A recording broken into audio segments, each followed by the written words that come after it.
Good Saturday morning, everyone, and welcome to another edition of 757 Saturday Sports Talk with yours truly, Matt Hatfield, and the coach, Edward Vincent Young. V standing for victory and not for venom. But he's got Vinny with him, who also begins with V. Vinny walking across the screen here. I don't know what he's trying to do. Tell you what, he is so bright we can't even see his face. Yeah, that's light, or he's just been New Year's has got him so. Yeah, he's lit up. He's still lit up from New Year's. Like a Christmas tree. Yeah, you put up your decorations yet? Your Christmas decorations, your tree, all that different stuff. I have not. I've left it out like a lazy man. The tree stays up year round. I don't bother with that, and good move. I ain't got to worry about taking decorations down because I don't worry about putting them all up outside. So I ain't got to worry about it. Attaboy, that's the way you work it. That's the way you work it. I drive the neighborhoods though and check everybody else's out. Okay. What do you think about this? This is very very depressing for me when I see this. I dropped into third place. He dropped down low. Wow. Yeah. 0-3 last week. But how about Bruce Pearl? He's rolling, Ed. Yeah, like a fat man down the hill. Bruce is trying to catch me after a bad 1 and 2 week for me. So gonna have to do a better job. This is a hard week to pick because we don't know who's playing, who's sitting, who's excited to play, who's trying to get it over with, who's getting fired. Yeah. You know, it's a tough week to pick. Bruce is like Cade Morrison. You know who that is, right? I've heard of the name. You've heard of the name? I mean, his picks are like Cade Morrison. Out to Brady Bishop, 15 seconds remaining. Morrison, one more time. What's he do? He sinks it. Three-pointers in a row for number 34, Cade Morrison. He's hotter than a stolen car, Butch. That's right, Bruce and Cade Morrison, hotter than a stolen car. So we hope you're up early with us this morning as we give you the show a tad bit earlier because I have ODU women's basketball home game today, unlike last week down in where the heck was the team? South Alabama is where the team was. Today, that's where if people don't know, you probably heard it in my voice. I've been physically, mentally, emotionally drained as the holiday bug has hit me hard, and it has not been any fun in that respect. We'll go through some high school basketball. We do have a couple of interviews, including with a couple of great ones. Bobby Steinburg of Catholic and Darren D-Nice Sanderlin of Kempsville, former Norfolk State grade as well, as their teams got some victories this week on the hardwood. And we'll hope to have that basketball ticker up and rolling for you this morning. But we're going till about 10:30-ish, 10:45-ish this morning. Ed's got a basketball event he's in again this weekend. He was down in Carolina last weekend as he ushered in 2024. I don't know if he ushered in 2024 there. He was bowling, of course, with his team. We have heard that story was not true that you stunk in bowling because I know you almost had a perfect game back in 2007. No, not this one. This one was horrible. I didn't break 100. I hate to say it. Hey, look who's up with us this morning early. Our good friend, one and only. The guy who's wacko for Flacco, the number one Cleveland Browns fan in America, Bob Lanham, who is efforting, I understand now, getting a Jeremiah Owusu-Koramoah jersey. We had to get JOK to hook him up. Maybe you can hook all three of us up with a jersey. Well, one thing, maybe Owusu could get Bob a helmet so when he's up on the ladder fixing gutters and falling down like he did, he won't hit his head. Yeah, I did see that on Facebook. Yeah, Robert, I said it before. I told you the other day, you're not 22 anymore. Be careful. You call him Robert now. Look at you. Yeah, he does his best work on low to the ground. I agree. Sideline Bob is the best photog, possibly the best photog in the state. Okay. In the state. So when they do the national, they bring in one from every state. He'll be among those 50. He will stand out. Do you do your best work low to the ground or up high? I'm kind of in the middle. As long as my feet are on the ground and I keep reaching for the stars, I can do my best work. Okay. And I'm not getting on ladders and messing with gutters. It's only rain. It's coming down anyways. Is it really? Don't tell me that. Well, it does happen today, though. I didn't want any rain today. I wanted it to be a rain-free day. Now you've got me very discouraged to put that information in news. Oh, you're getting rain today. You can rest assured you're getting rain. thank God your event's not going on today because Oh, it's 2 weeks away, by the way. Virginia Preps Classic. We'll have the ticker up with all the lineups for both days, January 20th and January 27th at Green Run High School. I'll give it to you by word of mouth, not so much on the screen if you want to hear that. If I can recite it off the top of my head. We've got Franklin taking on Kellam, Lancaster against Peninsula Catholic, Kickingham and West Springfield, Gainesville and Cape Henry. We've got Catholic against Forest Park, undefeated Tunstall against unbeaten Oscar Smith, and Kempsville playing Monacan in the nightcap. That's on January 20th, and then a triple header set for you on the 27th, featuring the likes of West Potomac against Kings Fork, Varina, two-time reigning Class 4 state champs against the host school in Green Run, and the nightcap on that day of Lancetown against Maury. So there you have it. You like those games? great matchup. I was trying to sit here thinking as you're saying it, who might be the most interesting one to watch. The one you're watching is the most interesting one to watch. Yeah, I can't put Kings Fork would probably be. They won a tough one last night against Western Branch. They did. Matter of fact, I went to go scout that game, and thank God my assistant got in because I didn't. Oh, you didn't get in. I heard from my good friend Jack Lowe, who helps us out from time to time and comments on the show, that they shut the door early on that one. Yeah, very early. I was caught in the line, and what is it about you getting shut out at Kings Fork games, home or away? Because you got shut out during the football season of the Kings Fork Nansemond River game. Yeah, that one I got to later than I should have. Last night I got there about 7:20ish. You can't do that. That's a bad job by you. Yeah, and the game started, I think, within 5 minutes after I got there. So it's a bad job by you. But we have enough film, and one of my assistants was there, so it took care of it. That's right. You are Ed Young. You should be able to just walk right in, like Lynn says there, like Ric Flair, and go, "Woo! Let me in." Yeah, that doesn't work in many places. So get in line and you stay in line. That's just the way it has to be. And you need to make friends with the gatekeepers. I don't have any problem with that. I mean, this day and time, we have film. We play Western Branch Friday coming up, and we have enough film on them. I've seen them live. I'll see them live today. And, of course, we've already played Kings Fork. Of course, that was earlier in the year. I think we're a little bit different, and so are they. So we'll have enough ammunition on those teams as need be. By the way, I got asked to speak this coming Monday, and I can't. I had a previous engagement. It just conflicted with my schedule at one of the area sports clubs. I should have said that you'd fill in for me and get you out of school and work, but I didn't want to do that to you. Although you wouldn't mind it. Although you love the speaking engagements. Hopefully my voice is better by Monday. But I bring that up to you, and it is getting closer and closer to state tournament time, that's your time to speak. You love getting on the mic for that, for the basketball championships coming up in March. We've done that for many, many years now in a row on the NFHS network from the Siegel Center in Richmond on the campus of VCU. For you as a basketball coach, and we'll go through some of the scores from last night, is it hard to believe? I know it's New Year, but we're pretty much, for a lot of teams, at the midway point. In some cases, there's a few teams that have played more than halfway through the season. There's some that have still got a lot of games to catch up on. Some of the schools that had late starts because of football. Some schools out in western part of the state. But what's your feeling on this season that flies by? And really, January, it really whizzes by, because once it flies by, then the February playoffs are here. You really have a lot of district tournaments in other parts of the state, not here in Hampton Roads, but regionals, and boom, it's pretty much over. It totally vanishes before your thin eyes if you're not, paying close enough attention to it. Yeah, we played 10 games with 13 to go, so today will be 11.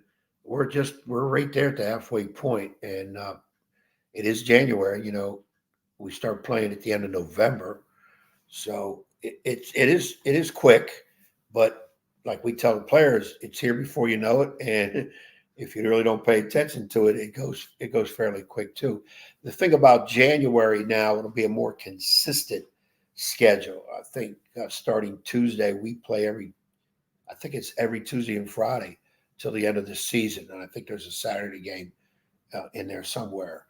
So it's going to be a little bit more consistent in terms of play, and it gets rolling. You play a game, you've got a day or two to get ready for the next opponent. day or two to get ready for the next opponent. And then you got to find a little bit of time in there to give them a little bit of rest, get them off their legs.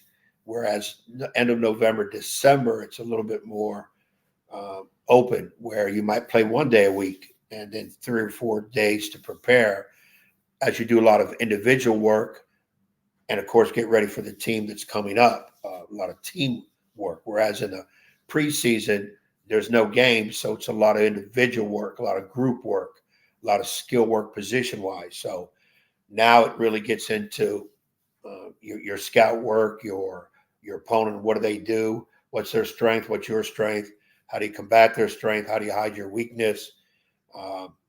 You've had 8, 9, 10 games. Your competition factor in terms of where everybody lies, who's your starters, who's your 6-man, 7-man, what's your combinations to put in there. So that's a part of this. That's what happens in the season, and it can get exhausting. You know, you mentioned about being sick. All you do, and you're not even doing any. Well, I won't say you're not doing any coaching, because you've been undefeated 20 years in a row now. But you're doing a lot of different things, and you get run down. And this is what we try to warn the players too, as youngsters as they are. They think they're immune to everything, and as well as coaches, that as you get to the heart of the schedule, you got to make sure you take care of yourself too. Yeah, so very, very true. We have on the screen here our latest VirginiaPreps.com class 6-5-4-3-2-1, actually class 6 through class 4, showing right now top 10 rankings. Oscar Smith has vaulted to number 1 in class 6. You see the others in there from the likes of Patriot and South Lakes to West Potomac, Alexandria City, Potomac, Forest Park, Lansdowne, Manchester, and Wakefield. Coach Young will give you his comments before we hit on some games from last night. Class 5 features the defending state champs in Woodside, who's been playing mighty, mighty well. Potomac Falls, Kings Fork, LC Bird of Richmond, who's undefeated. Troy Mann's just got his 250th career win, by the way.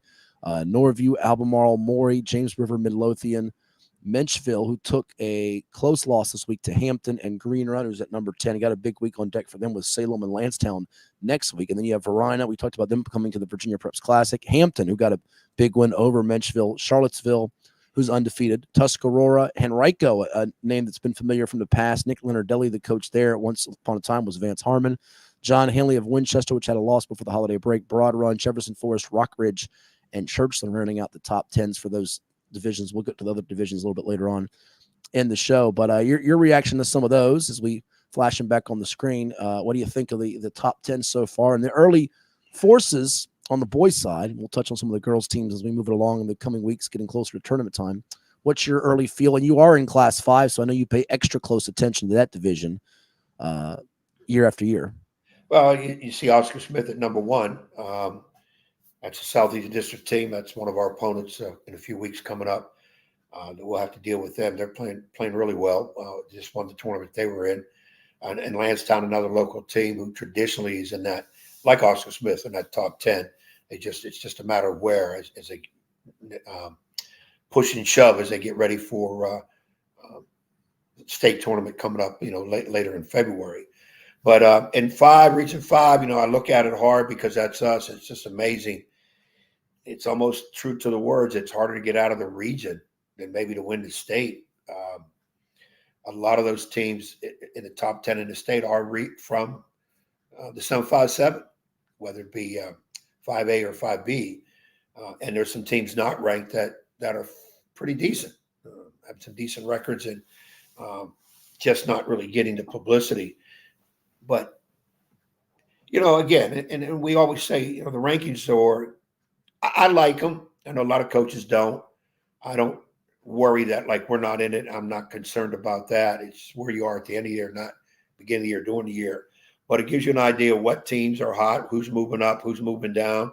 And it's great for a tournament like the Virginia Preps Classic, where you'll have ranked teams play each other, and you have teams ranked in different divisions play each other, and how that comes about. You still have a lot of old traditionalists out there that wish we go back to single A, double A, triple A, one champion each one instead of 6 champions. That kind of think it's still watered down. The new system is all right with me. I think it's the way it should be because of the school class. But I do say this: don't get so hung up on school enrollment size. Let's not forget John Marshall, who I think everybody would say is the state power, they're Region 2. They're a 2A level team, and they were number 1 in the country among all high schools, private and public last year. So, True. Don't get hung up on the enrollment. The 6-5-4-3-2 is all based on enrollment. That's all it is. How many kids are in the building? So it has nothing to do with how strong the team is, how good a program is. So, but I think the rankings make for some great conversation. Well, John Marshall has been a power for many, many years under Coach Ty White, and they should still once again be contending for a state championship in Class 2. But as we go through some scores and results from last night's games on the first Friday of January 2024, that was the shocker around the state. Not because they lost to a program that is bad, but they were beaten by an area team from the 804 in St. Christopher's private school. The Saints beat them 53-50 on Friday night. So John Marshall takes a loss in the state of Virginia. I believe it is their first loss to a Richmond area team since, if I say I saw it right, 2017 or 2018. It has been that long since someone from that area code beat them. So you talk about surprises, and there's some good private schools up there. We know about Benedictine for many, many years, Trinity Episcopal, Stewart School, which is now 7-3 after winning their game against Christ Church in the Stewart Invitational Championship. But, the first team since 2017 to beat the Justices, and they were led by Brandon Jennings, the VCU signee, 24 points, 7 rebounds, 3 steals as the future Rams guard.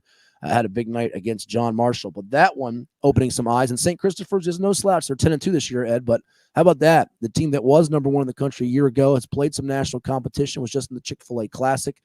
Boy, I could use some Chick-fil-A soup right about now to help my voice out. Unfortunately, they don't sponsor the show, so I got to stop talking about them. Nonetheless, JM takes a loss to a team from its backyard, basically. It's surprising, but St. Christopher's usually has some decent players too. I don't think it is an upset. When I hear John Marshall lose, unless they're playing, IMG Academy or somebody of that nature, it kind of is an upset. But John Marshall just absolutely loaded 1 through 10. They're loaded. They've got guys on the bench that would start and do extremely well most other places because they would get a heck of a lot more minutes there than what they're doing at Marshall. But that's a surprise. Sometimes a loss like that helps the team more. They get a little big-headed, a little complacent. And a loss like that will wake you up. It's better to lose now than it is, I'd say, close to tournament time. If you're going to lose, it's best to get out of the way now. Some more scores from Friday night's action across the Hampton Roads area and beyond. Let's go to the boys' side of things. Great Bridge a winner over Hickory, 76-73. Tim Burnside hit a 3 with 30 seconds to go to lift the Wildcats to victory. Ryan Kennedy had 15 in defeat for the Hawks. 29 points for Christian Brown. Also in Ed's district, the Southeastern, Indian River victorious over Grassfield, 54-44 behind Davion Riddick's 21 points to go with 5 assists for the Braves there. Deep Creek, a winner over Lakeland, 81-65 behind Jabari Brackett's 22 points.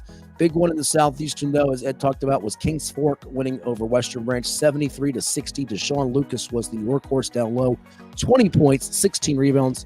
Also a double-double for Adarius Boston, who's known more for his outside shooting prowess, 12 points and 12 rebounds. Victor Parson had 26 in defeat for the Bruins in that sellout crowd at the Zoo as the Bruins take their 3rd loss of the year. Unfortunately, they have lost, I think, 3 of their last 4 since we had them on the show and Coach Thomas, the interview with him. We can't blame that on Ed because Ed didn't talk to him. I know we like to blame that on Ed. I told you once again, it's the Hatfield jinx. It's out there so much. Now we will get nobody on. They do play tonight in their own showcase ever at Western Branch against the Group. We'll give you some of the matchups on that a little bit later on here. Private school side of things here real quickly. Norfolk Academy, a winner over Collegiate of Richmond. Not Norfolk Collegiate, but Collegiate of Richmond, 63-60 as Cooper Zyko. We talked about him in football. Had 20 points to lead the Bulldogs there. Eric Acker's team. Catholic, a winner over Northeastern of North Carolina, 79-49. Braden Thorne had 23 points to lead the Crusaders. We'll hear from Coach Bobby Steinburg after their win over Northview from earlier this week, a little bit later on here in 757 Saturday Sports Talk. On the girls' side of things, by the way, Catholic also a winner over Northeastern, 58-50, as Olivia Bowles got her 1,000th career point. She had 25 on the night for them.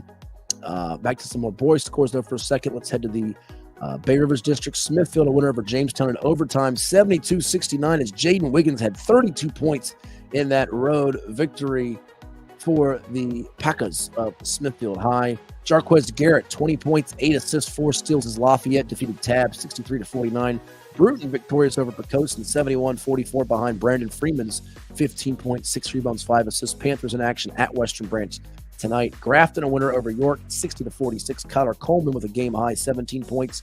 Clippers now 8-1. And kudos to Coach Jeremy Jordan, got his 250th win, Ed, at the helm of Grafton High. The mortgage man, as we know, as he has helped you out with many a homes in the past, and I'm sure will keep you afloat and help you out with your homes in the future.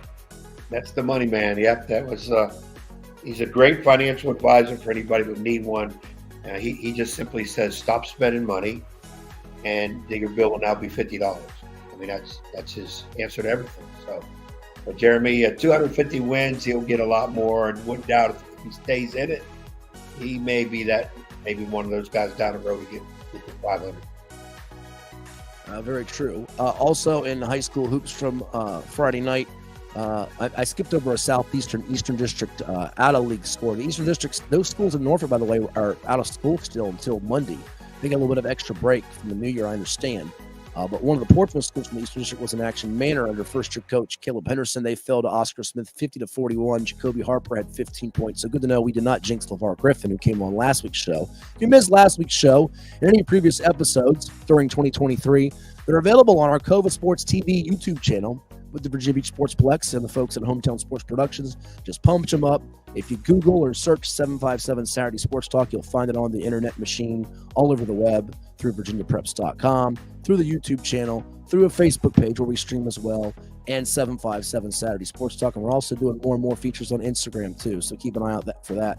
All you kiddies out there, and even your adults, and all the other folks that aren't just kiddies that use Instagram. Ed has not gone on Instagram yet, but he is on Facebook. And he used to say he has a Facebook radio. I'm on Instagram. I'm on Instagram. I just never use it, but I'm on there somewhere. Oh, well, give us your handle. We'll get you hundreds and thousands of followers. I don't even know what it is. Oh. I think it's Ball Why Stars. are you on it if you don't know what it is? I think it's Ball Stars. BALLSTARC. All right. I think that's what it is. All right. We'll get you. Maybe do an IG live special with you. Beach District, Lansdowne a winner over Cox 54-46. Demir Pollard had 13 for Dwight Robinson's Eagles in that one. Green Run all over Ocean Lake 73-28. Double for Trey Miller, 15 points, 13 rebounds.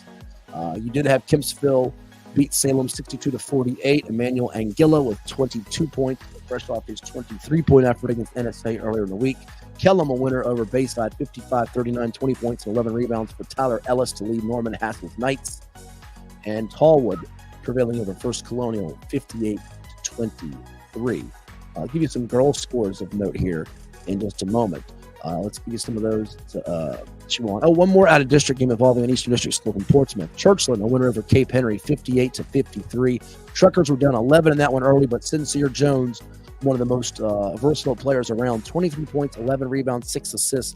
I'm not sure if he's the clubhouse leader for Tidewater Player of the Year, Ed, Sincere Jones. I'm not sure the Truckers have the glossiest of records to put him at the top of that MVP discussion or conversation. We have it at football with like Lamar Jackson, Brock Purdy, Tyreek Hill, Dak Prescott.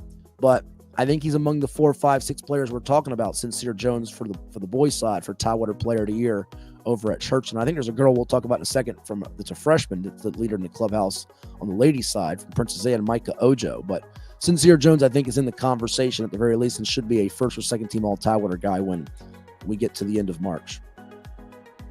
Yeah, I agree with you on that. I think he's one in the running. I don't know if there's a clear-cut favorite right now. I mean, you look at a team like Woodside. Woodside has just done a tremendous job defending state champions. I think they're all – I hesitate to say this, but I'm going to say it. I think they're a shoe-in to win the state title again. They're only getting stronger and better.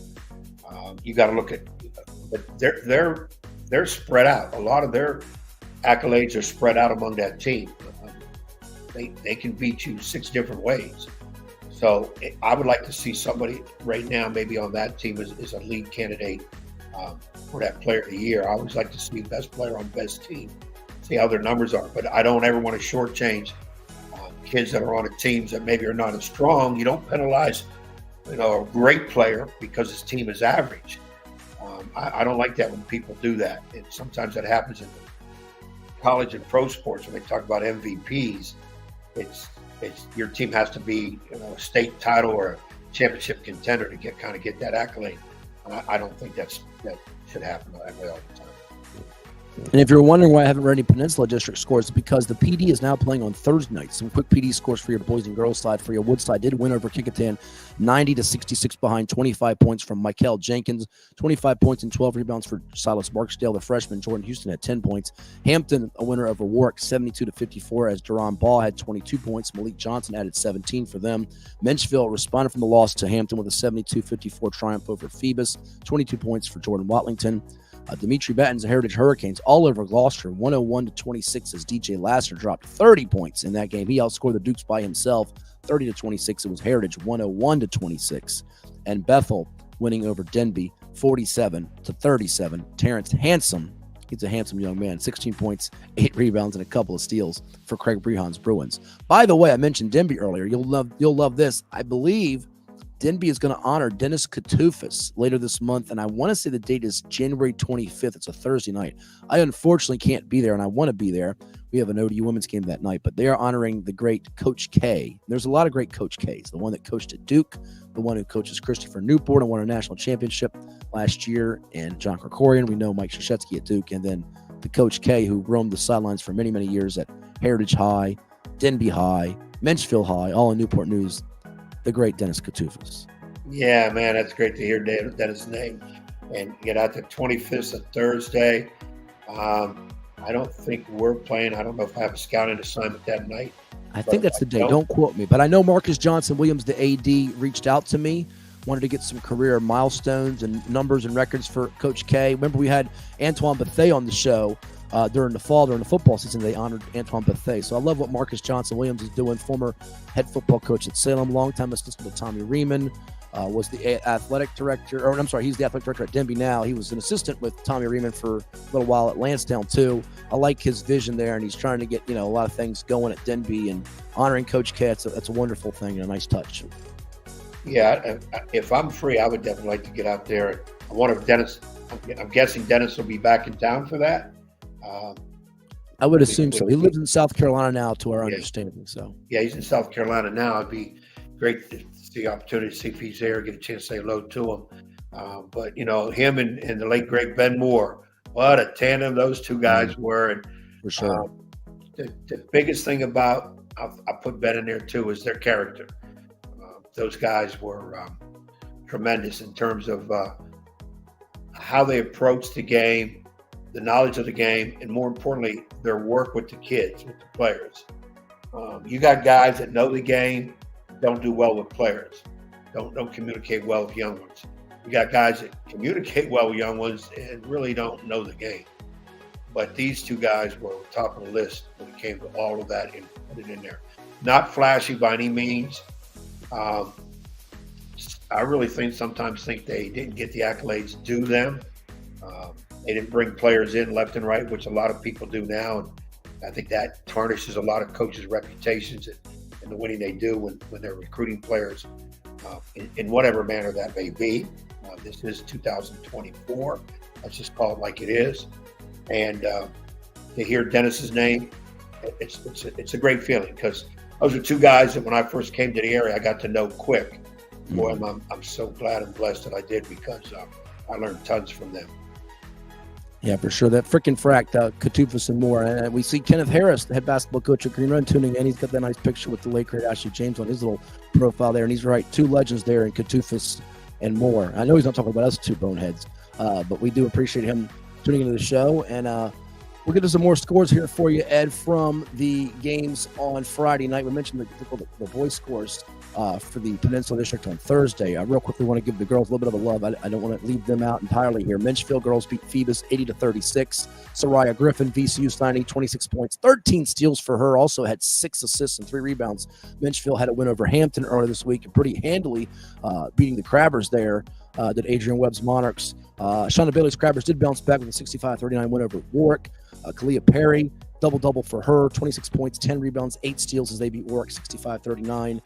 And those were a couple of your Peninsula scores of note, along with Bethel over Denby, 72-5, Woodside over Kickingham, 63-21. Moving over to the girls for Friday night, some scores of note. Probably won't be able to go through all of these, but you had Deep Creek over Lakeland 66-4, Green Run a winner over Ocean Lake 64-19. Tamia Dyson 22 points, 8 steals to lead the way there. Caroline Cassidy had 18 points, 10 rebounds to power Kellum past Bayside 65-34. Kempsville Salem, a good girls game on Friday night at Salem. Kenya Ramsey had a double-double of 14 points, 10 rebounds to go with 5 blocks as Kempsville beat Salem 43-38. Kings Fork girls 53-30. How about Riley Height, daughter of Rick Height, the coach on the boys side, 20 points and 10 steals. I think a lot of people wrote the Bulldogs off earlier when they lost to Nansman River, but I still think they can be a pesky team in 5B, even if we do label, say, Menchville or Norview the favorites there. I think right now, Menchville, you'd have to put Menchville number 1. Norview is under Jonathan Wilson, be right there. For 5B, not 5A. You're talking about 5B, right? Right. Okay. But yeah, Kings Fork, under Favana, no, don't count them out. I saw that Nansman River game, and Kings Fork's got very talented. Some tall, lanky girls that can get up and down. They're physical. They'll have a lot to say about when it comes to playoff time. Some more scores for you on the girls' side. Hickory over Great Bridge, 61-33. Private School Collegiate over Norfolk Academy, 54-42. Grassfield, a winner over Indian River, 53-48. First Colonial all over Tallwood, 69-14 as Giselle Librick outscored the Lions by herself. 18 points for her, just 14 for the Lions as the team in that one. So there you go. That's a lot of the girls' scores for you from Friday night's action. We're going to take a timeout. We've got Chuck Culpepper coming on the show. Top of the hour, he's going to go through the college football national championship game on Monday night, Washington and Michigan. Ed did not have either one of them making it to the title game. He had Texas, he had Alabama. I should count those 2 losses.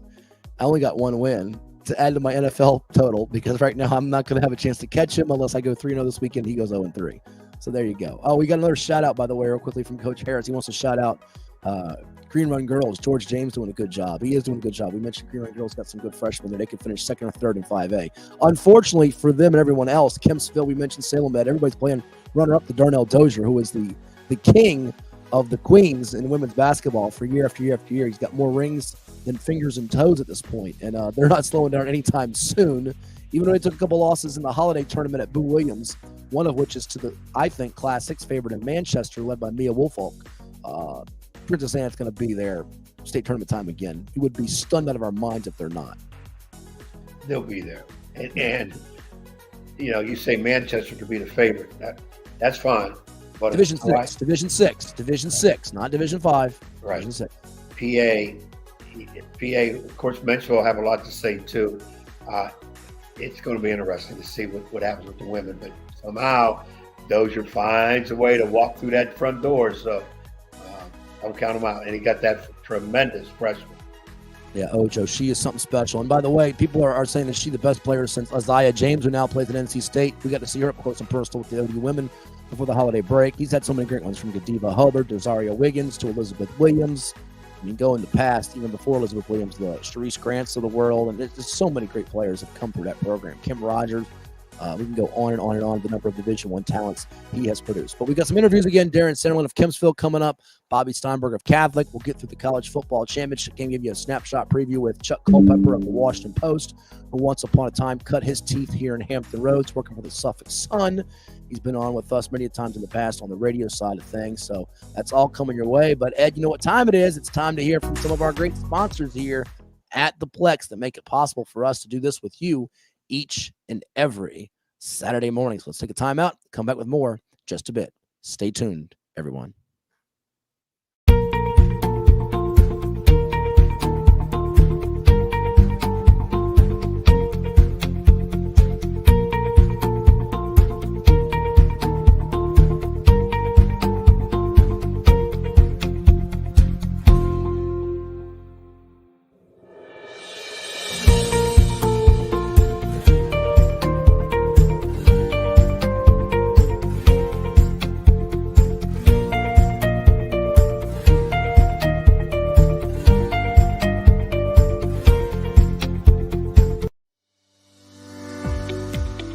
Revitalize your property today.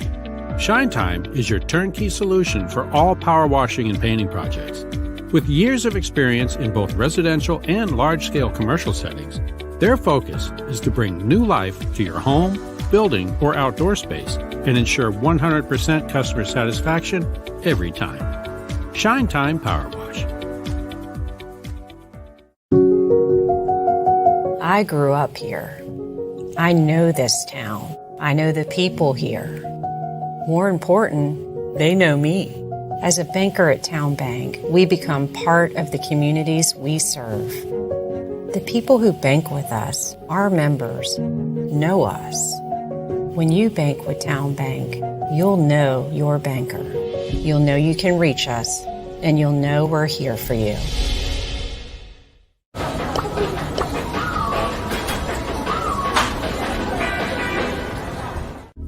That's the DQ Cheeseburger Lovers Deal. 2 singles for $5 or 2 doubles for $7 for a limited time.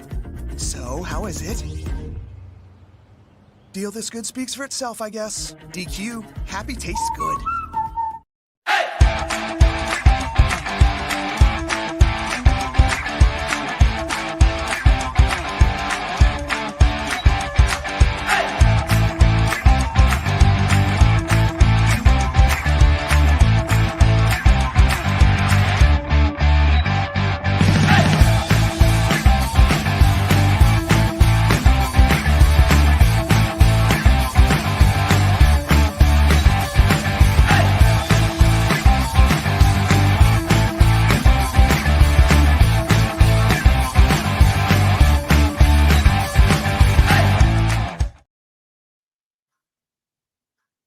This is 757 Saturday Sports Talk. Here are Matt Hatfield and Coach Ed Young.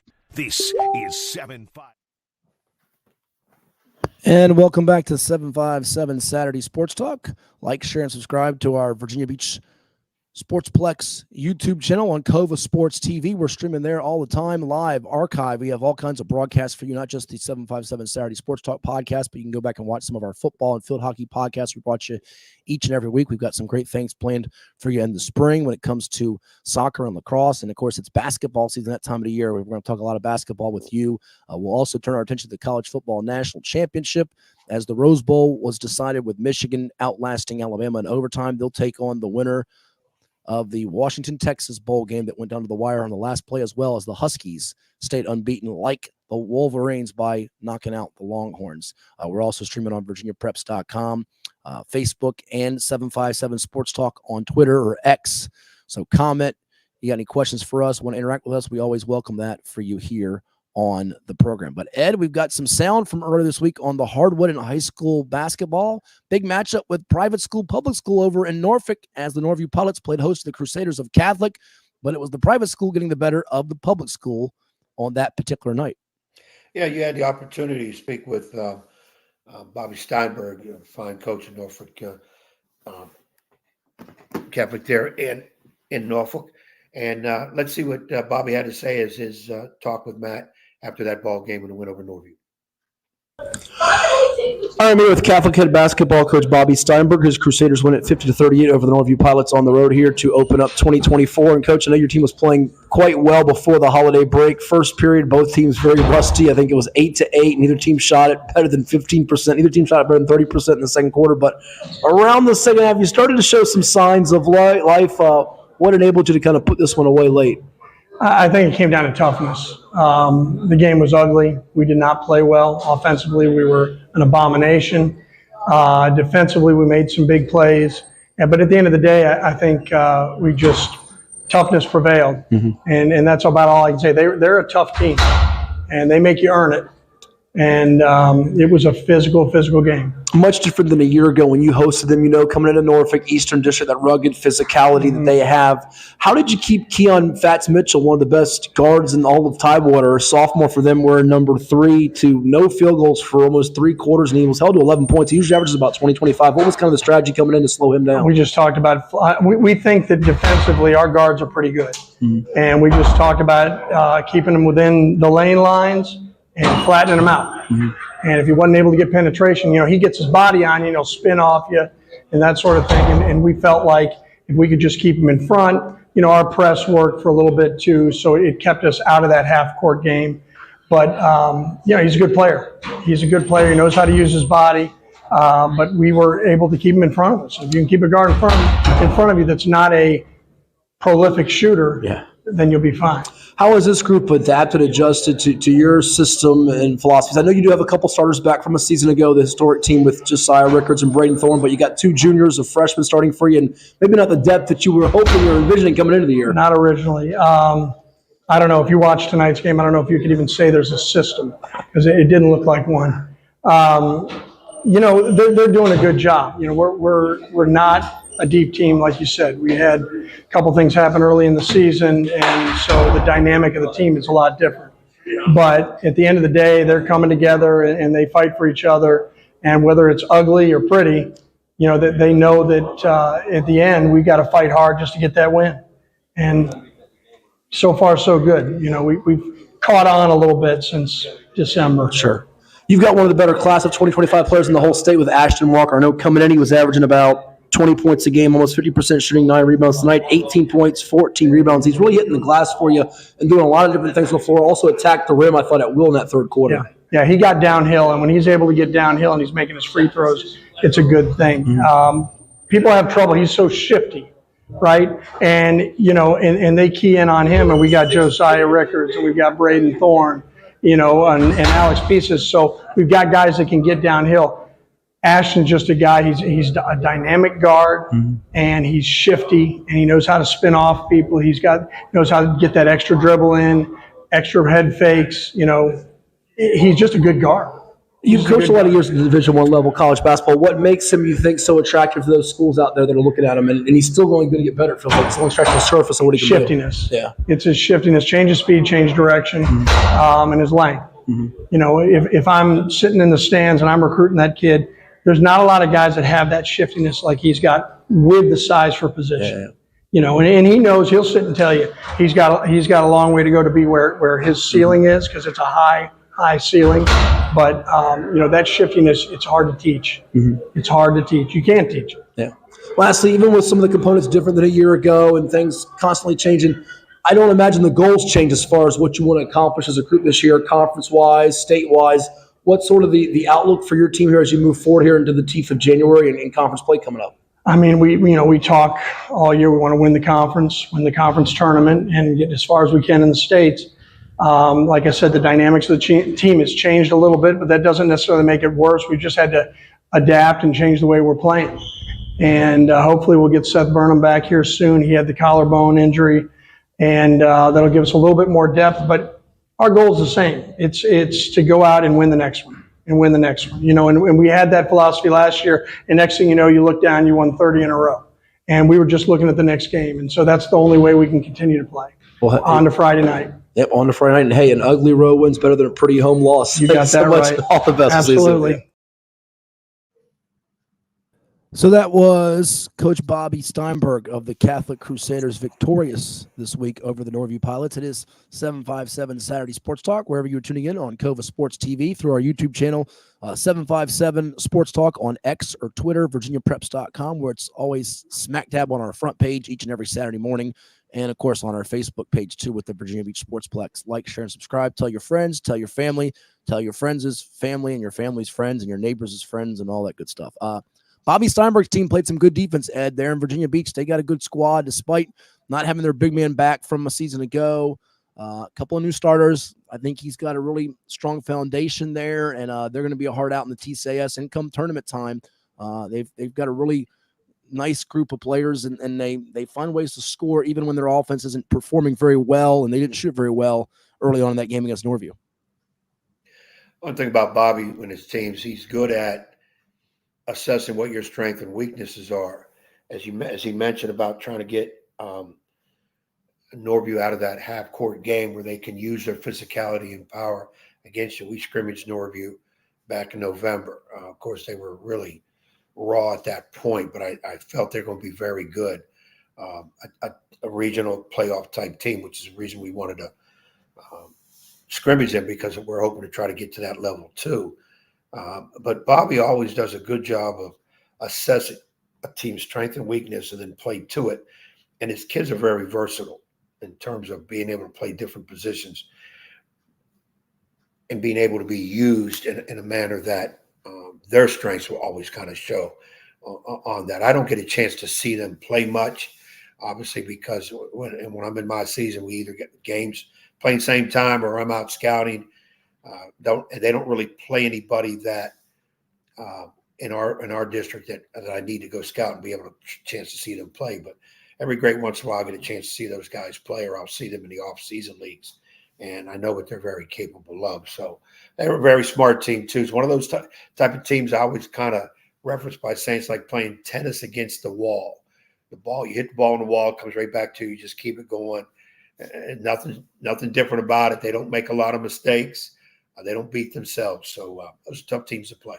I heard the tennis match with you and the wall, you lost. The wall beat you in 5 sets. Now, there was a time, just like bowling, there was a time I was okay in tennis. I was more of a slicer, dicer, not a power player, but slicer and dicer. I remember a few times I would be able to hit the ball with enough spin that it would hit the ground on my opponent's side and spin back over the net to me. I was able to do that kind of stuff, but you can't win a whole lot of matches in that manner. Now, that's not good. That's not me. Maybe we'll ask Chuck Culpepper, who does cover some tennis from time to time. Our question of the day, could Ed Young beat me in tennis? I don't think he could. Even now, probably give me about 2 days of hits, and then I would probably, no, as your mom used to say, whoop your tail. No, not a chance. I'd go Roger Federer on your butt. We're going to take a timeout, quickly take a commercial break, have another sound clip with Darren Sanderlin, the head coach of the Kempsville Chiefs. He's closing on 300 wins, baby. My man. Who doesn't love D Nice, the former Booker T. Washington standout player and coach, and also once upon a time in Norfolk State great. Behold the green and gold. I'm going to try to get rid of some of the green and mold that I have. There you go. Take a timeout here for some more of our sponsors. Ed Young shakes his head. It is 757 Saturday Sports Talk. Tune in from the PLEX. Back in just a moment. Stay tuned. At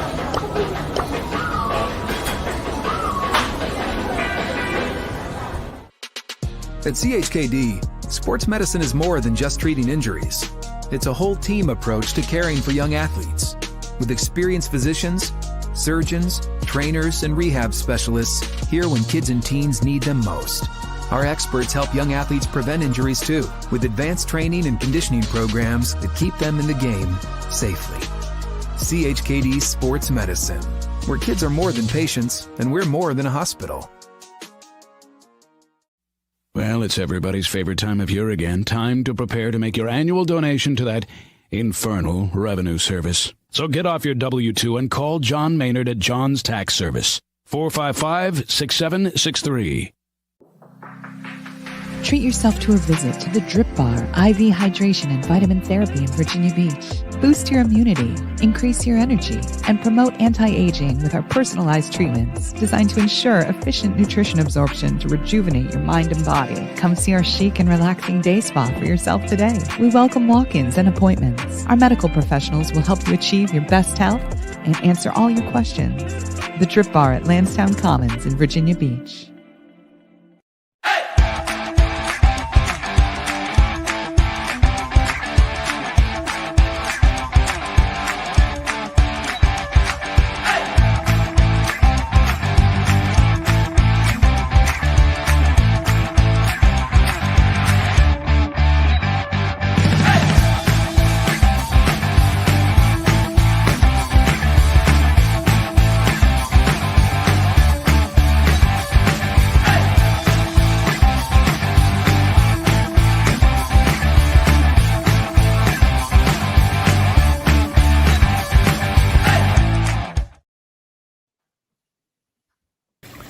Welcome back to 757 Sports Talk. No, it's not in the pool. It's Hatfield and Young at the PLEX, the Virginia Beach Sports Plex. Here are two guys that, even though they never shut up, they're always dropping pearls of wisdom. Matt Hatfield and Coach Ed Young.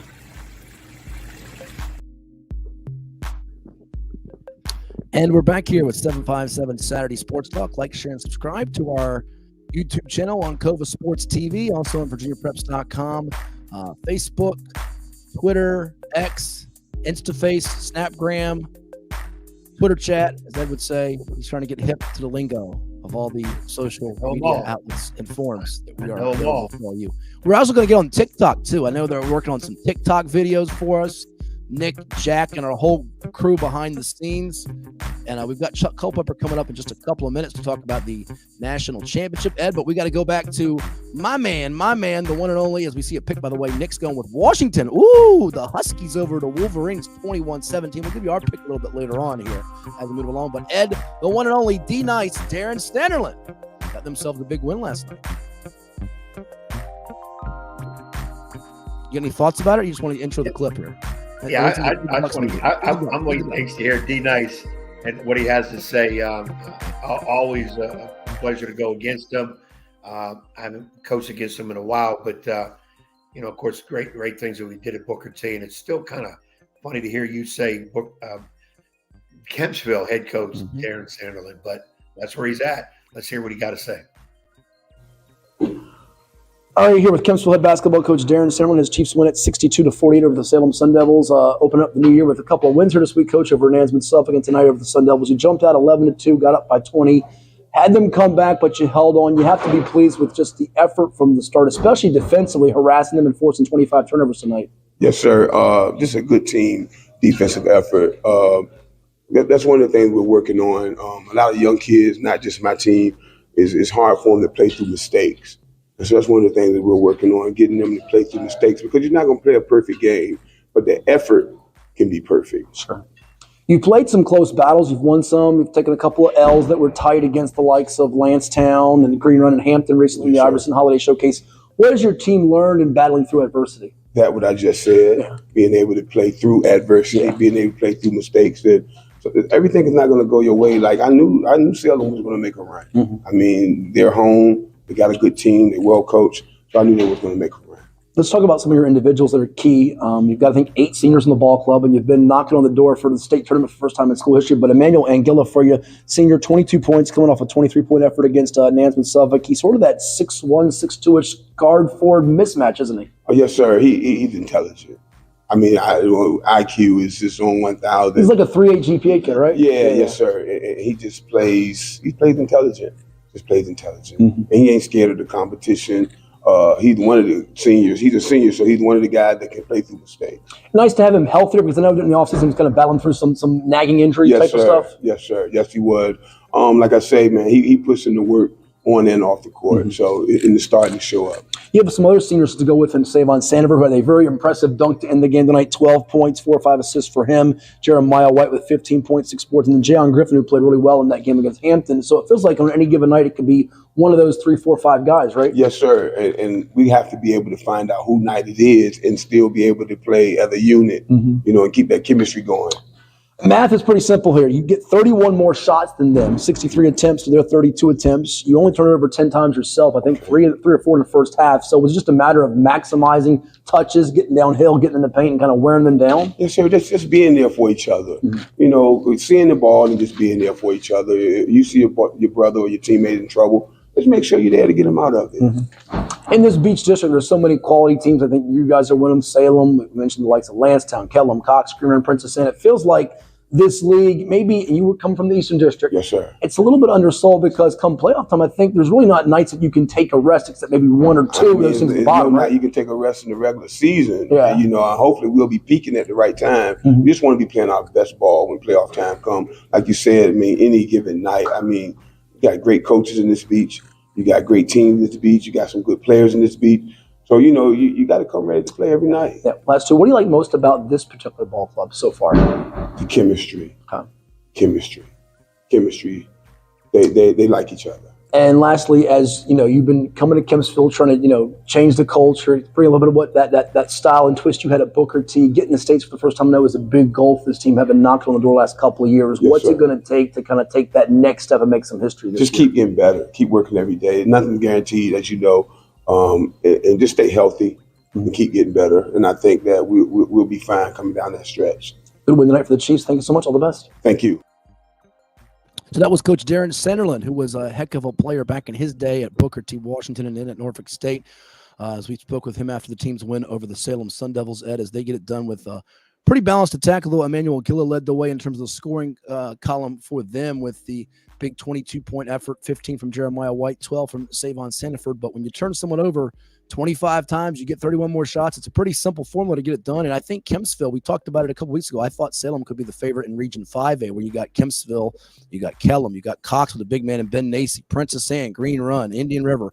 A lot of different teams could come out of there. We know 5B is a gauntlet too with your region with the likes of Mooring and Menchville and Kings Fork and Norview. And, oh, by the way, defending state champion Woodside. But Kempsville's got 8 seniors, and senior-laden teams that have been knocking on the door, they tend to have a way of finding out how to unlock that door and busting through it.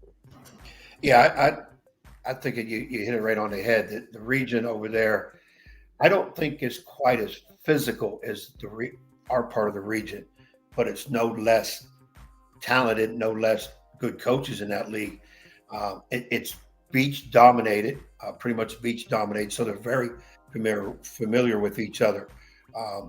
Whereas over in ours, there's a lot of Peninsula, Norfolk. Of course, we have Kings Fork with us. We're very familiar. We'll play them twice. But it's kind of wide open over there. I don't know if there's a clear-cut favorite in terms of who's going to win it. In our region, I really think it's Woodside, with people right on their heels. Over there, it's a little tough to pick. I mean, Green Run right now, probably the front runner, but obviously with Kempsville, Darren Sanderlin just talking, PA, very talented. They got the youngsters guard over there, who's tremendous. Cox, it's a team that flies under the radar a lot. Hard team to play. Again, another team that does not make a whole lot of mistakes. That one battle, that's going to battle probably down to that very last day before you really see where it all shapes out in terms of who's where. It's that close, too hard to call. Yeah, it is very, very difficult to gauge and figure out who's going to win it. You mentioned there's some star power. You got like a Ben Nacy at Cox. You got a Styles Clemens, the really good sophomore guard at PA. It should be fun to watch it unfold and see what seeds you get. You could see a Kempsville Salem match up against each other in a first round, like a 4-5 game. Should be pretty compelling stuff as we move towards the playoffs. Hey, the NFL playoffs are starting up in a week. We've got NFL Week 18 picks on the way. Maybe Ed Young will be bold enough to give you his Super Bowl prediction going into the playoffs. I think he's going to go chalky with Niners-Ravens, if I know him like I think I know him. But that, remains to be seen. I may not divulge that. I might take a step into the Vegas odds makers, and to get my pick, you're going to have to pay. Pay what? Pay to hear what the picks are. I mean, nobody wants to pay you to hear you picks. Well, other than the last this past week, I was 3 you weeks. You want to roll, but you've cooled off considerably. You can almost give me the nickname Butter because I'm all over that roll. But listen, your informant stopped giving you info. That's what happened. Well, I don't know. I mean, the informant he's still here. He's still here. The informant is still here. And I might have to send him out on a mission to give me some of these picks so we can find out what's going on. So I'll let him take off now as he goes. But I just think this week's going to be tough picking because we don't know who's playing. Well, we do know who's playing, what teams are playing. We don't know what. We know the teams are playing. I know that. But who are the starters being rested? Are they playing a quarter? Are they out for the whole game? You don't know, and there's some teams that need to win to get in, and then you have that proverbial, well, we got to win, and these 4 teams got to lose, which is crazy to hope for. But we do know the college football, though, it's down to 4. Down to 2 after the 2 great games with the 4 teams and 2 undefeated teams, the way it should be. And I think consensus is Michigan. And everybody's flavor is Washington. Yeah, so we'll see what happens. And Florida State had a fine year, but enough of the babble about. And you had. Well, let me just say this about the Florida State, because I was on the bandwagon; they should have been in, and I still say they should have been in. But when you got 29 players, all mostly starters, key guys, not playing, what did you expect against a Georgia team that is still reeling from that loss, and they're not getting in the Final Four. They definitely were going to pound whoever they played if they had the chance. They were not going to hold back. But, Florida State, you complained, you cried. I was on your bandwagon. And then 29 guys say it's not important. Now, people say, well, if they would have been in the Final Four, they would have stayed and played. I don't want to hear that stuff. My buddy and I were talking about the bowls, and I'm not, and I think you and I mentioned it last week too. The bowls are almost meaningless now because guys are transferring to hurry up and get in for a second semester. Guys sitting out because they don't want to hurt their pro career. It's just a bunch of dumb stuff. And it's a turnoff for me in terms of hearing 29 players sit out. You get demolished and you cry about suing everybody, getting out of the ACC, but yet you let 29 players walk. It's crazy. Crazy. Well, but, back to the pro football as we get ready to break and hopefully connect with Chuck Culpepper here. We're waiting for him to hop on. You see this hat right here, Bird Gang, baby. Other than the Super Bowl champion, they might end the regular season on the longest. They might end the season for football on the longest win streak after beating the Eagles in Philly last week when you and very few gave them any chance whatsoever. I gave them no chance. Now this week, who are they playing this week? Seattle Seahawks at home, trying to knock Pete Carroll and the other birds out of the playoffs. I'm going to go with Seattle. Don't know if that's one of my picks, but I think I'm going with Seattle. Doesn't Seattle have a chance to get in the playoffs still? They do. They have a very good chance. And Arizona is no chance. They're accustomed with no chance. So they always play relaxed at the end of the year because they're going nowhere. And that's not always the case. Oh, that's right. Every 5 years they get a chance to go to playoffs. And they're not sitting anybody, are they? Anybody resting for not significant. But all I know is Arizona owns Philly. They beat the Phillies in baseball and they beat the Eagles in football, and they did it both times on the road. They can't. Hey, you got to hand it to them. Can't fault them. How about the Eagles? Weren't they 10-0 at one time? They were 7-0, something like that. They were doing rather well. I think they might have been 7-0. That sounds about right. But they can't stop a nosebleed right now on defense. Their defense is struggling. Even their defensive line, which they have a local presence in Josh Sweat from Oscar Smith High in Chesapeake, who is a very, very good football player, as we well know. They actually started out 5-0, lost to the Jets unexpectedly, won their next 5, 10-1, and since 10-1, they're now 1-4 to last 5, and it could easily be 0-5 because that one win in that stretch was a nail biter with the Giants. And in fact, the 2 wins before that, actually the 3 wins before that, Cowboys by 5, Chiefs by 4, Bills by 3. They had to hold on for dear life in every one of those. So they have not been crisp here lately. Not been crisp like that bacon that you get in the mornings when you have your toast and your waffles and your orange juice and your bagel, and you get ready to go to NRHS for a full day with the kiddies. Full day with the kiddies is always tremendous. And the Eagles are playing at the Giants tomorrow, correct? Correct. And the Giants do fairly well against the Eagles. So that could be.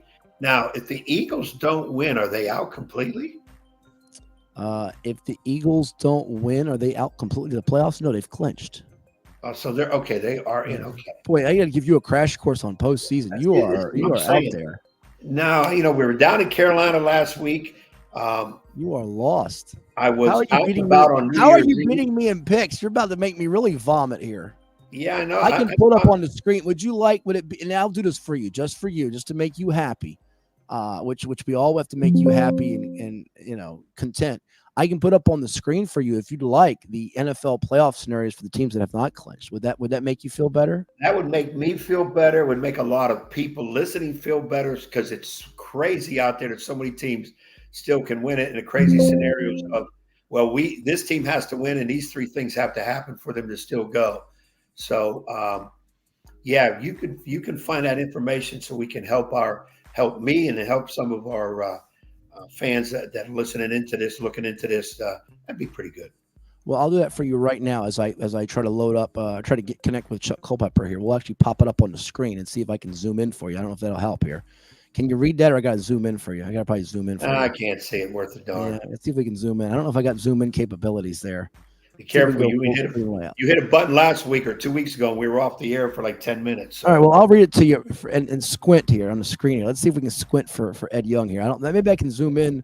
I don't think it lets me zoom in this way like I was hoping to. Anyway, if you're tuning into us here on this wonderful program of 757 Saturday Sports Talk, the scenarios involve the Ravens, Chiefs, Browns, and Dolphins having clinched. All right, they've clinched 1 seed for the Ravens. They have nothing to play for against the Steelers. Can you hear me, Ed? Are you? I hear you. I hear you, and I see it. Buffalo, they win, they're in. They win the AFC East. If they lose, they have to have either Pittsburgh lose, Jacksonville lose, or the Colts and the Texans, which happens tonight, to tie to get in. All right, you still with me here at this point? Absolutely. All right, let's go to the next part of the slide. Houston clinches the AFC South with the win, and Jacksonville losing or tying against Tennessee. Same deal for the Colts. Win, Jacksonville lose or tie, you win the division. Now, both of them needs to win. If they win, they're in. Now, to get in, they'd have to have a tie and have a combination of either Jacksonville losing in the case of the Colts, or Pittsburgh losing in the case of the Colts, or in Houston's case, both Pittsburgh and Jacksonville losing. Are you still with me, or have I confused you? I'm laughing my butt off. I'm reading it as you say it, but if anybody can still follow this, more power to it's it. better. Jacksonville wins the division by beating the Titans. Is that pretty cut and dry for you? That's simple? That one's easy. That's easy. All right, piece of cake. It's going to get more complicated here in a second. Wait till it gets really tricky. I'm going to have Ed Young throwing knives and forks and spoons and trying to hit people in Hong Kong and Beijing and Taiwan.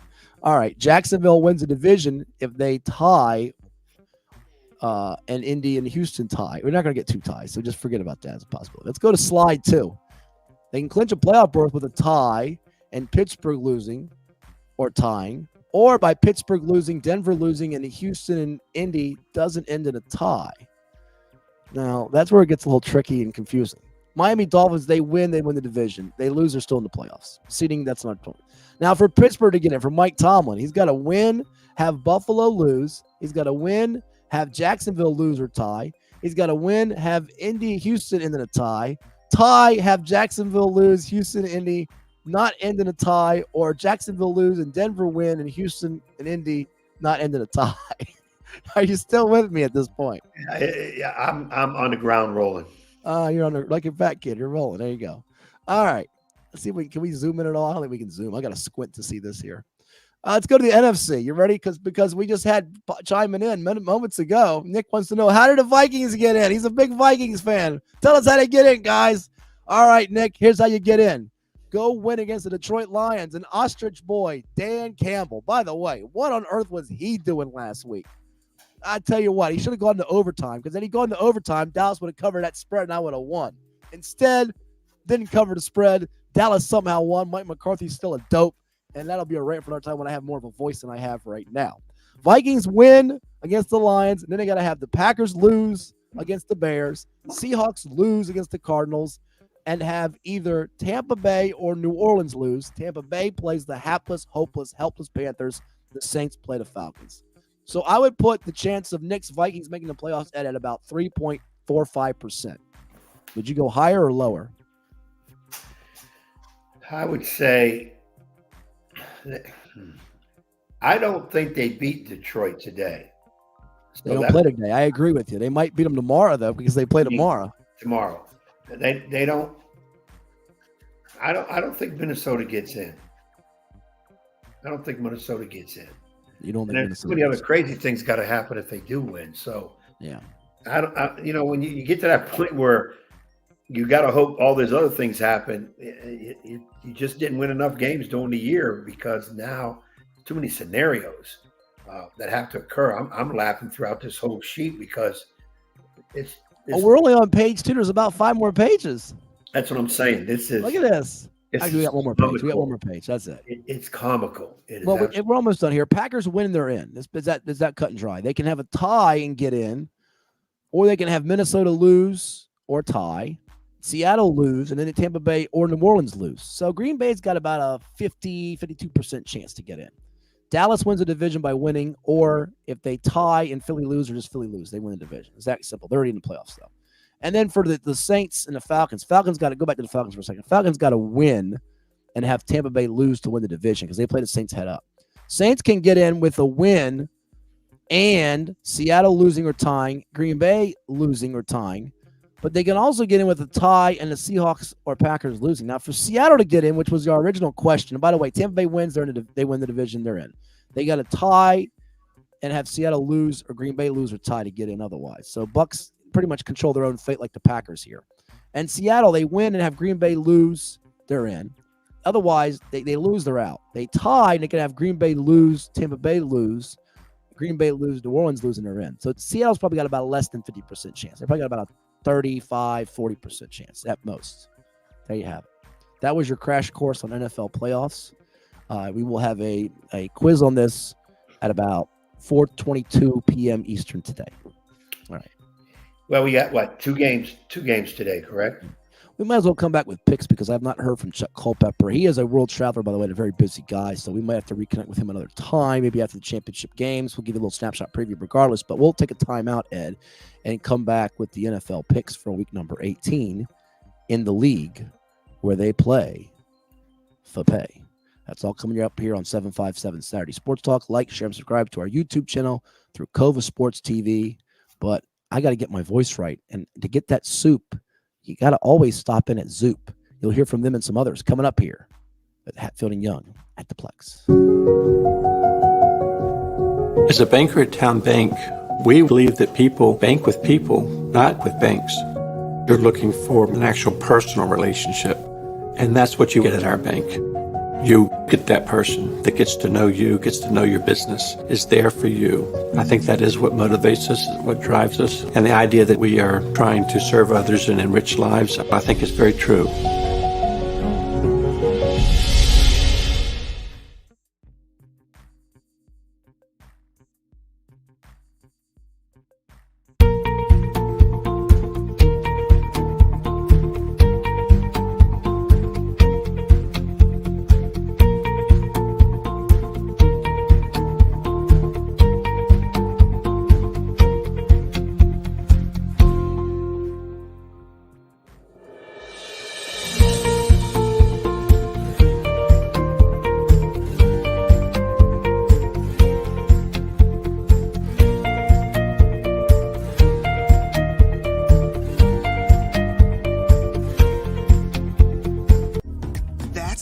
Cheeseburger lovers deal. 2 singles for $5 or 2 doubles for $7 for a limited time. So, how is it? Deal this good speaks for itself, I guess. DQ, happy tastes good. Well, it's everybody's favorite time of year again. Time to prepare to make your annual donation to that infernal revenue service. And if you're like me, you need help. Help to keep that donation as small as possible. So get off your W-2 and call John Maynard at John's Tax Service. 455-6763.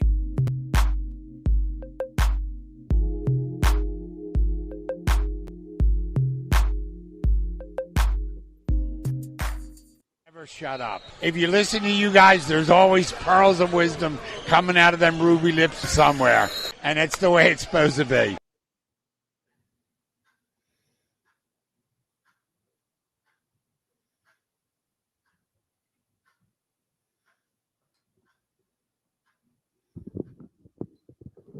And welcome back to 757 Saturday Sports Talk. Like, share, and subscribe to our YouTube channel. With the coach, Ed Young, I am Matt Hatfield. Ed, it is time to go through our National Football League picks for week number 18 in the league where they play for pay. Are you ready?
Bruce Pearl, though, New England plus 14. That was a winner for him. Buffalo 27-21. Bears minus 2.5. You went head up with Brucey, and he got it done 37-17. He had the Jags minus 3.5. You agreed with him. So a 3-0 week for Mr. Pearl, which was just fantastic for Bruce. All right, let's go to the picks for Mr. Pearl as we start up with week number 18 in the NFL. Bruce is hot, hotter than a stolen car. We told you earlier. Here's what he got. Bruce is going with Tampa Bay minus the 4.5, New Orleans minus the 3, and Washington plus 13. Why are you shaking your head in disgust? You want to copycat him, don't you? Yeah, well, no, he took two that I was leaning on hard. Guess what? You know what? Washington, Dallas, I'm not touching that. I was looking hard at New Orleans minus 3. In fact, that was my one.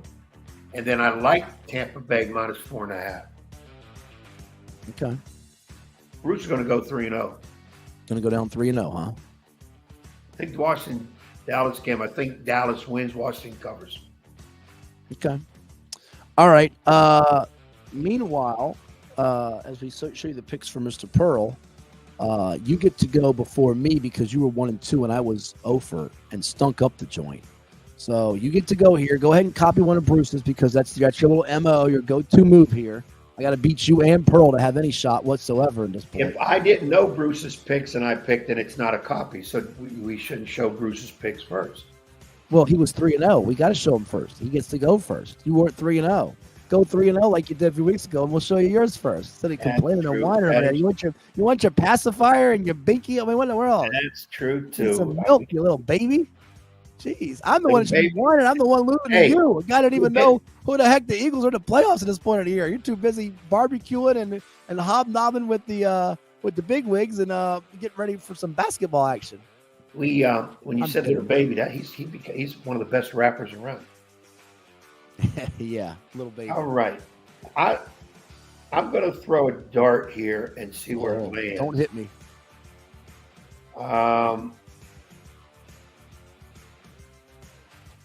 This is where you stall and you waste more and more time. I like the Tampa Bay. Carolina's worthless. I'm going to go with Bruce, the 4.5 minus 4.5. That was going to be one of my picks. I won't take the other one though. You're a copycat. I should outlaw this. You copying his picks. Yeah, it should be outlawed. We should be piggybacking on anybody else's exact pick.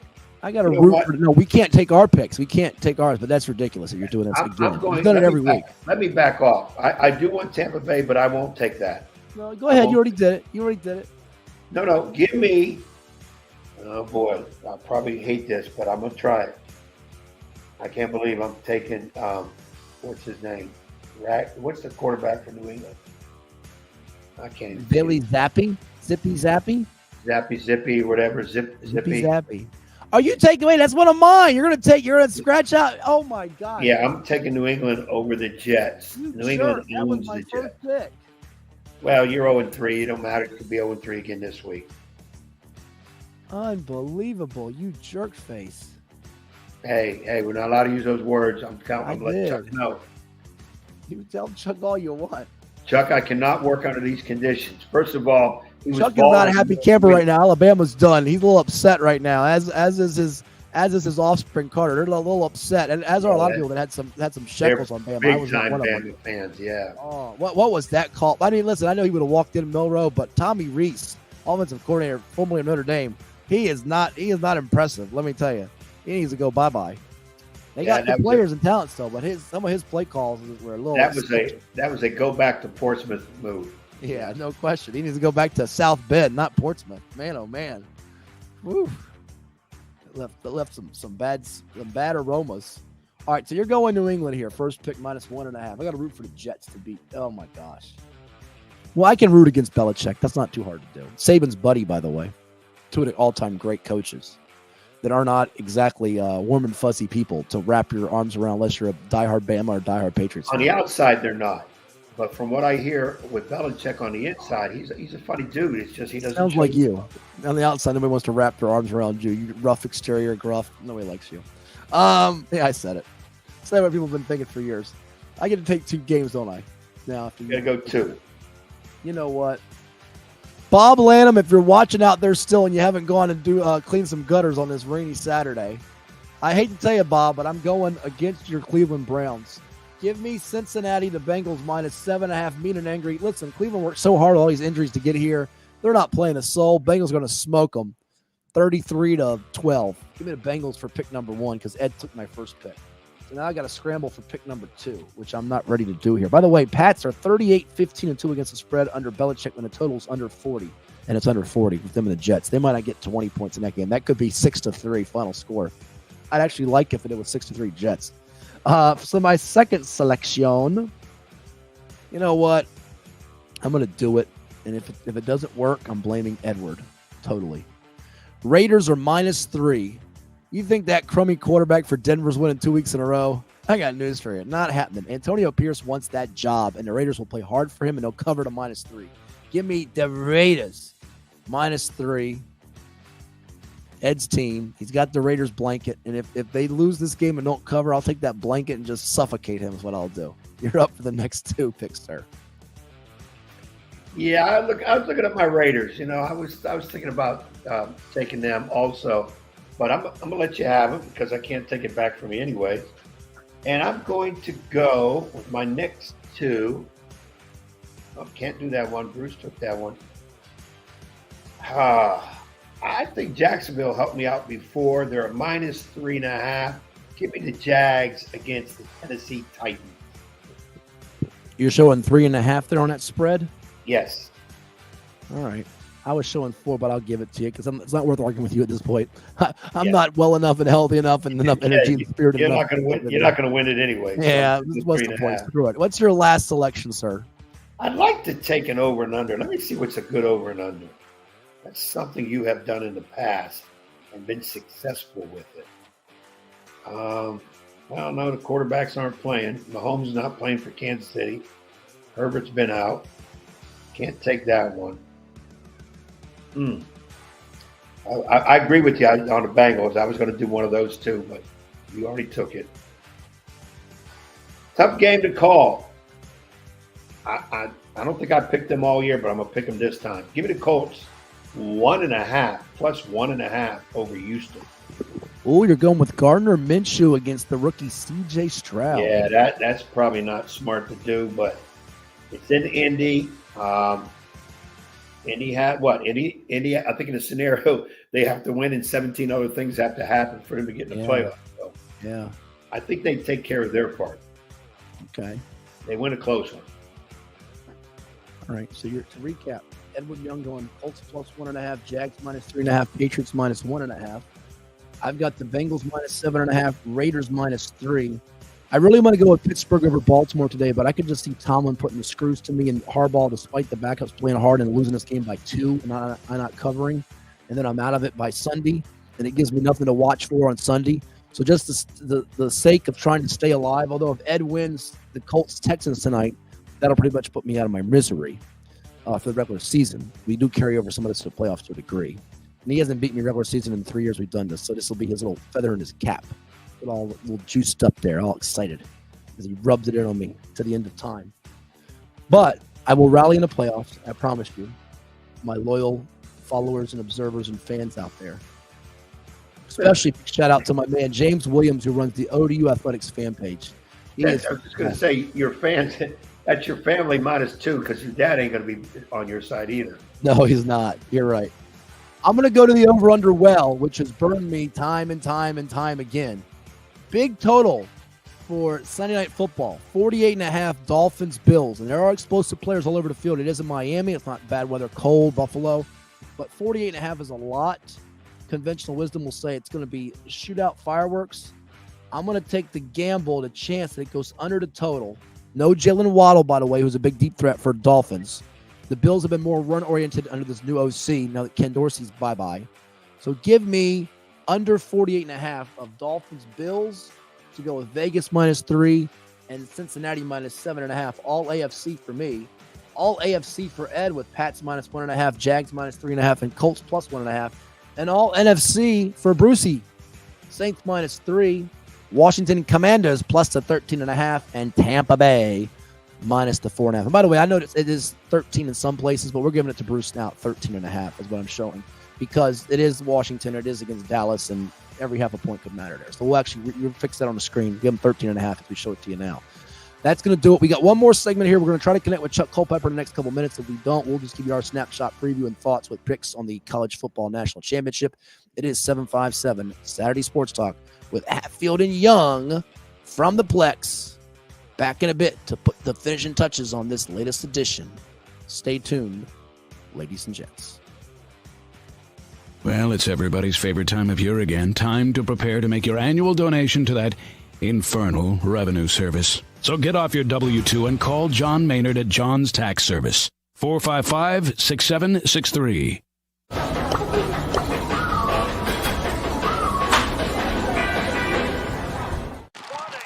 Man, I wish I was out there. Let's unretire. Why not?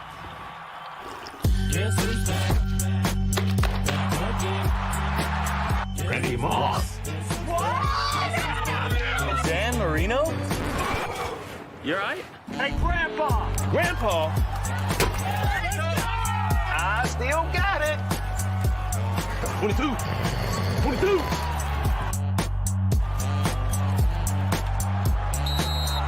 Career game number 13. Let's see. Hey. I need that senior discount.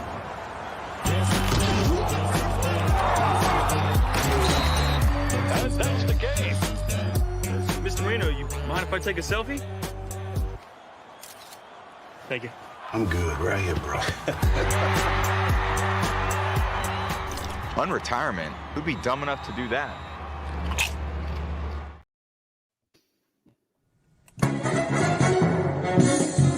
And now back to Matthew Hatfield and the evil basketball coach.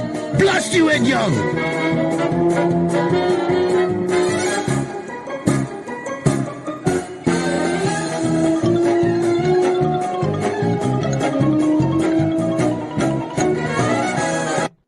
Do you still watch Family Guys? It's Hatfield and Young at the Plex 757 Saturday Sports Talk. We're obviously not at the Plex today. Ed's in his humble abode in Suffolk with the Raiders blanket. I'm in, as Ed says, one of the neighbors' houses with that chimney and piano, and it's not his house. I've been there before. You don't watch Family Guy like you used to, do you? No, I haven't watched it in a while, to be honest with you. I still like it, but it comes on Sunday nights? I think so. You would know better than me. No, I don't know why. I haven't got a chance to really watch it. To see what some of the latest shenanigans of Stewie are and that great dysfunctional family. Well, we've had Chuck on many a times, Chuck Culpepper, but we've been unable to connect with him today. We might try for next week to put the ribbon on the college football season. We do apologize for that. He's usually very reliable, dependable, but sometimes guys get busy and it happens. But let's give you a couple thoughts on this championship game. Michigan, as you see on the screen, is favored by 4.5 in this spot. The running back, Dylan Johnson, his reps have been limited. Ed, I don't know if you watched the end of the game, if you were up late on New Year's Day night when he got hurt. Washington decided to run the clock out. And Kellen DeBoer's done a superb job at Washington, but his coaching late in the game was a little sketchy, to say the least. But I will say he's done a marvelous job, so I'm not going to beat him up too much. They did hold on to win the game. He's got a brilliant quarterback in Michael Penix Jr., some terrific receivers in Roma Dunze, some other guys that are really special on the offensive side of the ball. Even offensive line's been pretty sturdy. Now, their pass defense is a weakness. However, as good as J.J. McCarthy is for Michigan, 22 touchdowns versus 4 interceptions, got a couple of clutch catches from his wide receivers, including Roman Wilson, the Honolulu product, who's got 45 grabs this year. Michigan is known more for ground and pound, run the ball with Blake Corum, who's had that signature moment where his nose was bloodied earlier in the game this year, the big rivalry with Ohio State, and that Michigan defense, which is very, very physical, and I think can wear you out. And I think it did not get enough love and attention for what it did against Alabama on Monday. What is your feeling on this game here coming up with the Wolverines and the Huskies, where pretty much the favorite is Michigan? People are expecting them to win, but best player on the field seems to be the quarterback for Washington, and his receiver, Dunze, might be the second best player on the field, despite all the really good players on defense and in the trenches for the Wolverines. A lot of different ways to look at this. I think high-scoring game favors Washington. I think their receiving core is absolutely outstanding. And Penix work speaks for itself. The key is Washington defense. I think it's underrated. I think it's better than what most people think. But Michigan is solid with their ground and pound.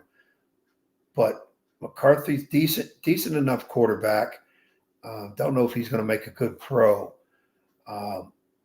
They don't do too many things that they're not capable of doing. Low scoring, I think, favors Michigan. As I always say, when it comes to big games and championships in football, get to the trenches. Who looks better up front? I think Michigan offensive line is much better than Washington's defensive line, even though I say Washington's defense is a little underrated. Special teams can play a big role. I don't know if either one of them have a giant advantage in special teams. This could be a game where the kicker comes in a big play and win the game. Are you sure about that with special teams? Because Michigan was very spotty against Alabama as far as their kick coverage. Bama hit a couple of big field goals and they muffed a punt. They missed a field goal themselves, missed an extra point. I'm not as convinced of that as you are in that regard. I think that could be a steal issue for Washington. I do agree with you. I think Washington's defense is pretty solid and somewhat underrated. Braylon Trice at defensive end is an edge monster. He was the defensive stud of the game. But their secondary, their pass defense, Ed, was like 115th or 117th in the country. And Texas went up and down the field on them a little bit. And I would wonder about athlete-wise, can they match up in the secondary? We know Michigan's got some guys that will knock your head off defensively. I mean, Stewart had a couple tackles for loss. Colson, linebackers, really good there. Barrett.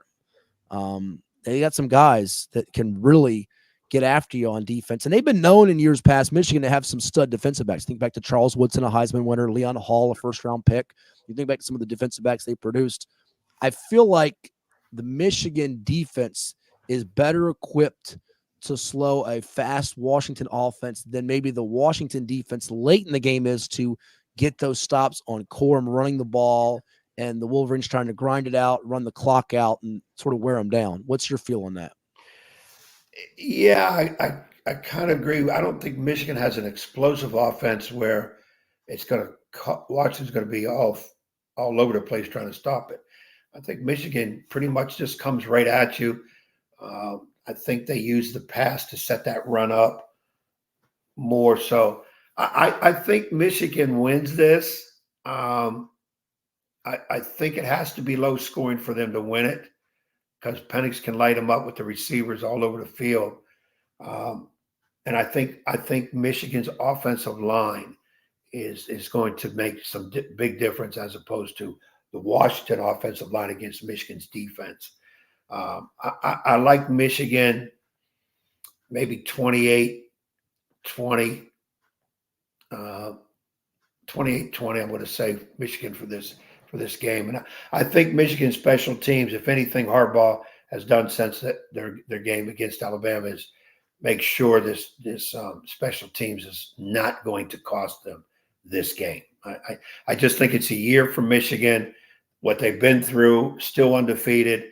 There was no deviation from plan.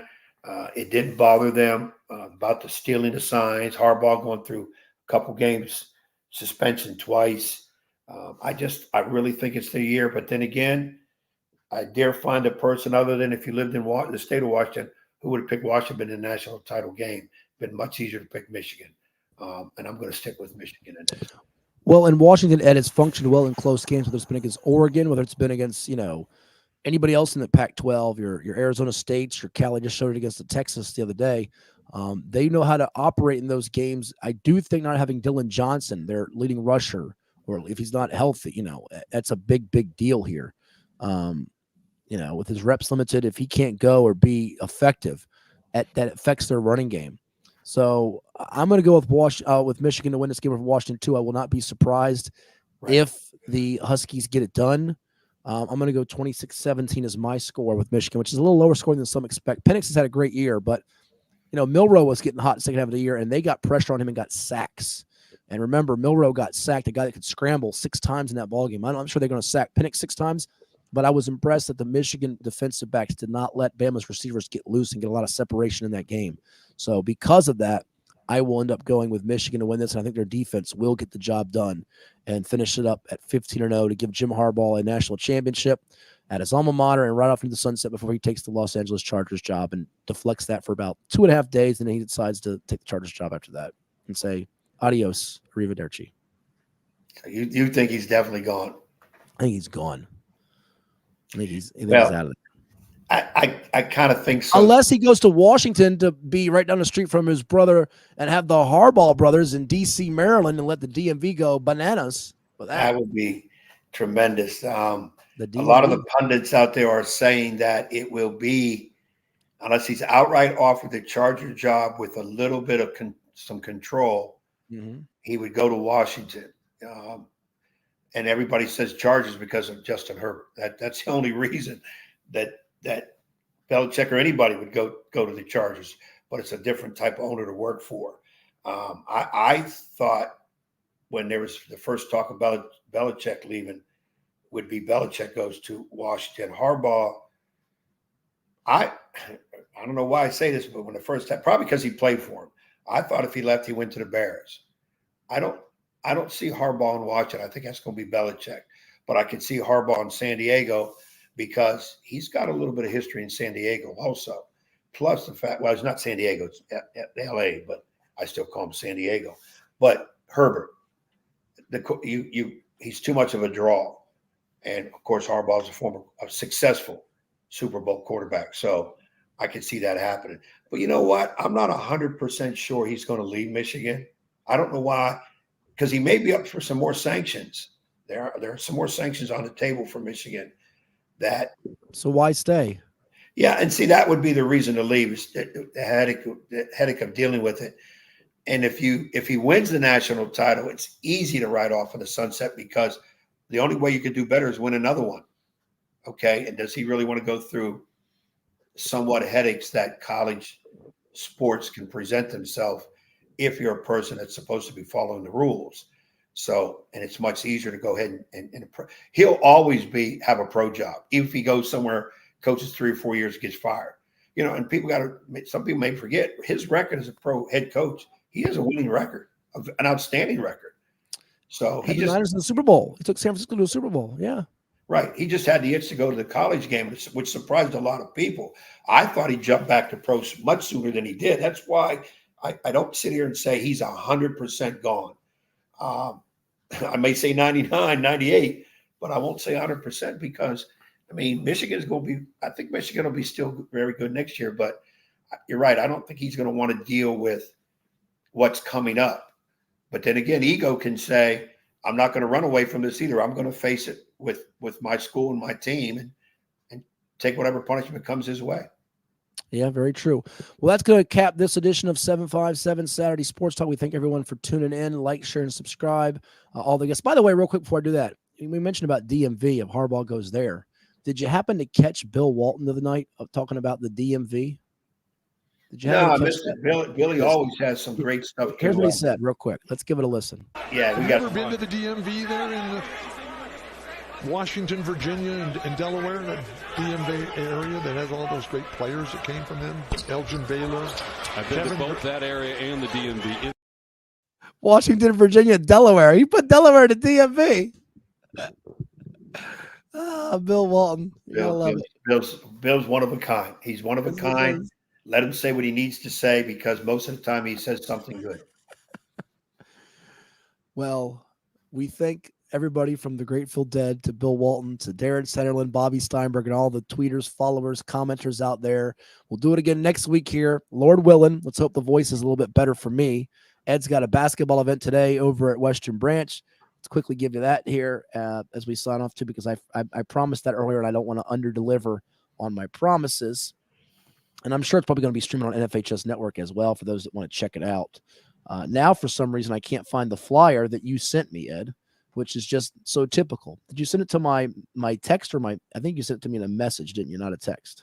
Right, a message. There it is. I found it now. Here we go. And we'll give it to the MABC as well. You got Western Branch, Booker T JV right now, 11:30, Deep Creek, Booker T Washington Varsity Boys, 1 o'clock, Nansemond Suffolk Academy, Franklin Boys, 2:30, Great Bridge, Norcom Boys, 4 o'clock, Norview, Grassfield, and Boys Hoops, 5:30, Ed Young's Warriors of Nansemond River against the Denby Patriots, 7 o'clock, Western Branch and Bruton, and 8:30, Churchland versus Phoebus.